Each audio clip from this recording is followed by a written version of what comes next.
જય શ્રી કૃષ્ણ મિત્રો, આગળના એક વિડીયોની અંદર એક ભાઈનો પ્રશ્ન હતો કે મહારાજજી, અમારા ઘરની અંદર માતાજીની પીઓપીની મૂર્તિ છે તો અભિષેક થઈ શકતો નથી, તો પિત્તળની અથવા તો માર્બલની કે કોઈ મૂર્તિ રાખી શકીએ કે નહીં?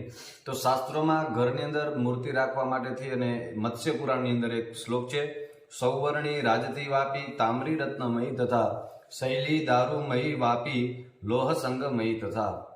એટલે કે ઘરની અંદર આપણે સોનાની મૂર્તિ, ચાંદીની મૂર્તિ, ત્રાંબાની મૂર્તિ, રત્નમય મૂર્તિ, શૈલી એટલે કે પથ્થરની કોઈ મૂર્તિ હોય તે, દારૂમય એટલે કે લાકડાની મૂર્તિ, અને લોહ સંગમય લોખંડની અથવા તો કોઈ ધાતુઓની મૂર્તિ આપણે ઘરની અંદર પૂજન માટે રાખી શકીએ છીએ.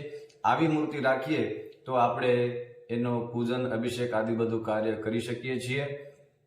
અને બીજો એમનો પ્રશ્ન એવો હતો કે એક માતાજીની મૂર્તિ પીઓપીની છે તો માતાજીની બીજી મૂર્તિ રખાય કે નહીં?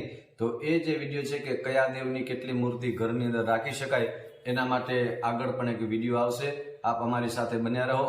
જો તમને આ વિડીયો અમારો ગમ્યો હોય તો અમારા આ ચેનલને ફોલો કરજો, આ વિડીયોને સેવ કરી રાખજો, તમારા લોકોની સાથે આ વિડીયોને તમે શેર કરજો, જેથી